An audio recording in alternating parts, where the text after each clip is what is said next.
Hello, friends. Good evening. Now, here I'm back with one more video on measures of central tendency, and today our topic is median.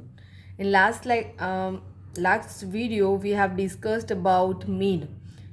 Now, today our topic is median. Median is also one of the measure of central tendency, but it is just the positional average. Median की definition में हम बोल सकते हैं कि median is the value of the variable which divides the group into two equal parts, one part comprising all the values greater than median and other part comprises all the values less than median. Median is denoted by MD.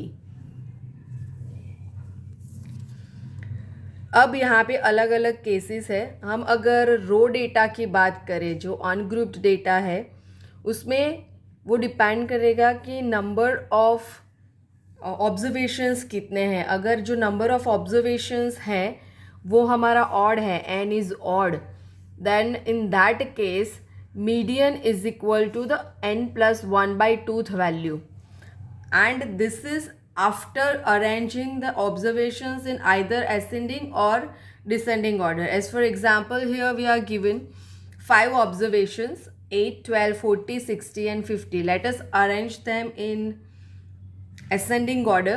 So the ascending order is 8, 12, 40, 50 and 60. Since here n is equal to 5, what is n plus 1/2th value? It is 6/2. So that is, it is the third value. So third value is 40. So in this case our median is equal to 40. Now the another case is n is equal to or even. The number of observations are even, then median is the average of n/2th value plus n/2 plus 1th value. Okay. Suppose here we are taking the example 8, 12, 40, 60, 50, 35. Let us first arrange this in ascending order. So it is 8, 12, then 35, 40, 50 and 60. Okay. Here n is equal to 6, that is even. So median equal to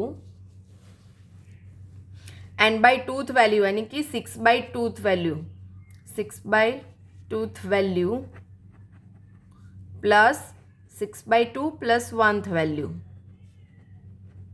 divided by 2, यानी कि third value कितनी है? 35 है,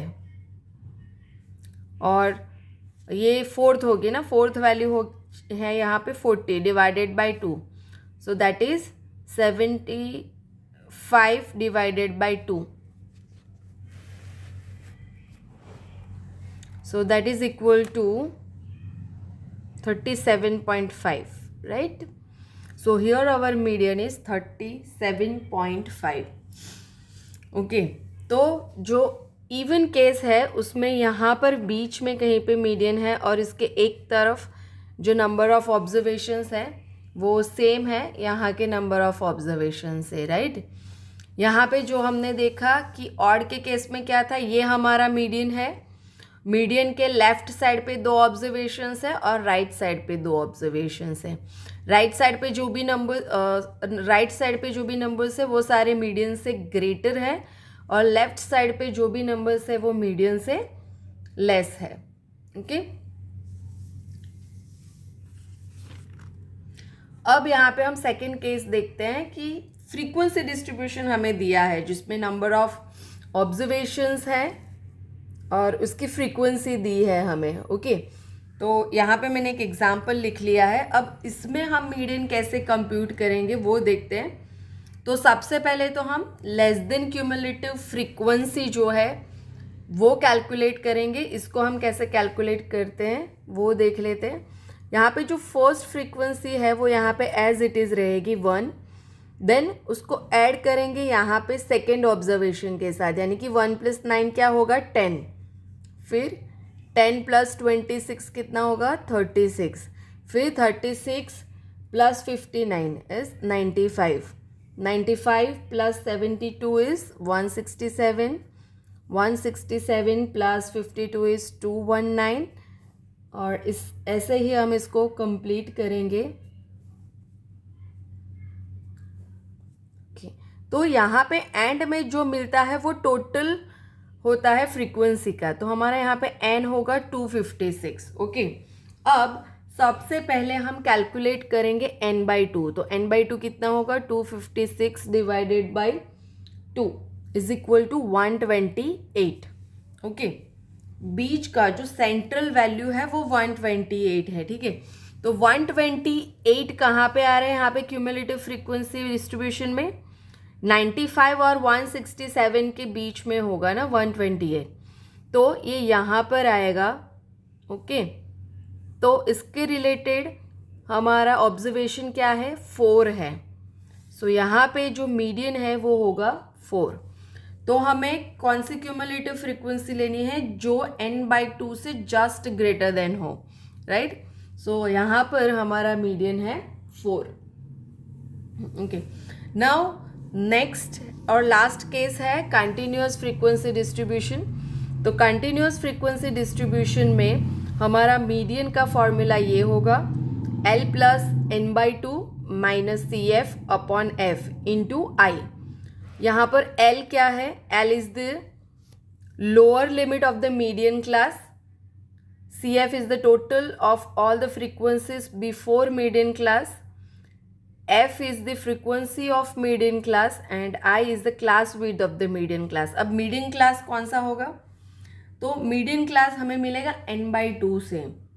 तो हमारा जो n/2 है वो सबसे पहले हम कंप्यूट करेंगे और उससे जस्ट ग्रेटर जो वैल्यू होगी, जैसे कि अभी हमने आगे के एग्जाम्पल में किया, तो वो वैल्यू वाला जो इंटरवल होगा, क्लास होगा, वो हमारा मीडियन क्लास होगा. So let's understand this by one example. मैंने ऑलरेडी एक एग्जाम्पल यहाँ पे कंप्यूट कर लिया है ताकि वीडियो ज़्यादा लंबा ना हो. ओके, यहाँ पे क्लासेस दिए हैं 0 to 10, 10 to 20, 20 to 30, 50 to 60 and 60 and above. See you can see that ये जो लास्ट क्लास है वो ओपन एंड क्लास है. इसमें लोअर लिमिट तो है 60 बट अपर लिमिट नहीं है. तो ऐसे केसेस में हम मीन फाइंड नहीं कर सकते, क्योंकि मीन फाइंड करने के लिए फॉर्मूला में हमें चाहिए क्लास मार्क. क्लास मार्क क्या होता है? It is the mid value of the interval. और मीड वैल्यू के लिए हमें अपर लिमिट और लोअर लिमिट दोनों ही चाहिए. तो जब भी ऐसा केस होता है तब मीडियन फाइंड करना ज़्यादा एडवाइजेबल होता है. इनफैक्ट मीन तो मिल ही नहीं सकता, हम कंप्यूट ही नहीं कर सकते उसको. फाइन, अब इसे समझते हैं. यहाँ पे फ्रीक्वेंसी हमें दी है, उसके साथ हम क्यूमुलेटिव फ्रीक्वेंसी कंप्यूट कर लेते हैं. तो 2 is as it is, 2 + 3 5, 5 + 4 9 and so on. तो यहाँ पे टोटल 19 है. तो n/2 की वैल्यू कितनी मिलेगी? 9.5. अब cumulative frequency just greater than 9.5 कितनी है? यहाँ पे 9 है और यहाँ पे 12 है. तो 9.5 से जस्ट ग्रेटर है 12. सो क्यूमुलेटिव फ्रीक्वेंसी 12 है, तो उसके अकॉर्डिंग इंटरवल कौन सा है? 30 to 40. तो ये जो है 30 to 40 ये हमारा मीडियन क्लास होगा. ओके, अब फॉर्मूला में जो जो चीज़ें दी है वो हम यहाँ पे रखेंगे. मीडियन इज इक्वल टू, सबसे पहले है L. L क्या है? Lower limit of the median class. हमारा मीडियन क्लास कौन सा है? 30 to 40. तो इसकी लोअर लिमिट कितनी है? 30. तो ये L इज इक्वल टू आएगा 30. Okay, plus n/2. n/2 हमने ऑलरेडी कंप्यूट किया है, वो है 9.5 माइनस CF. CF यानी कि total of frequencies before median class. So median class हमारा है 30 to 40, उसके बिफोर में क्यूमुलेटिव फ्रीक्वेंसी कितनी है? 9. सो यहाँ पे हमने किया -9 डिवाइडेड बाई F. F है फ्रीक्वेंसी ऑफ मीडियन क्लास. तो यहाँ पे मीडियन क्लास की फ्रीक्वेंसी है 3. So I have written 3 into I यानी कि width of the median class यहाँ पर 10 है. ओके, तो ये सब वैल्यूज सब्स्टिट्यूट करके मैंने कंप्यूट किया. तो मेरा मीडियन मिला 31.6। ओके, सो इस तरीके से हम कंटिन्यूस फ्रीक्वेंसी डिस्ट्रीब्यूशन में मीडियन फाइंड कर सकते हैं। अगर आपका फ्रीक्वेंसी डिस्ट्रीब्यूशन कंटिन्यूस नहीं है, जैसे कि हमने मीन में और आगे पहले भी बात की है, सपोज इस टाइप का है 0 to 10, 11 to 20, 21 to 30, तो यहाँ पे गैप्स है, राइट। तो ऐसे केसेस में आप डायरेक्ट ये फॉर्मूला यूज़ नहीं कर सकते। सबसे पहले आपको ये जो इंटरवल्स है उनको कंटिन्यूअस इंटरवल्स में कन्वर्ट करना पड़ेगा। वो मेथड ऑलरेडी हमने फर्स्ट वीडियो में डिस्कस की है, राइट। तो उसका यूज़ करके आपको उसको कंटिन्यूअस फ्रीक्वेंसी में कन्वर्ट करना है और उसके बाद आप ये फॉर्मूला का यूज़ करके मीडियन फाइंड कर सकते हो। Okay, so this was all about the median, और यहीं पे हमारा मेजर्स ऑफ सेंट्रल टेंडेंसी का सेकेंड पार्ट कंप्लीट होता है। नेक्स्ट पार्ट जो है उसमें हम मेजर्स ऑफ सेंट्रल टेंडेंसी में थर्ड पॉइंट देखेंगे, mode, right. So till then, good bye, don't forget to like the video. Thank you.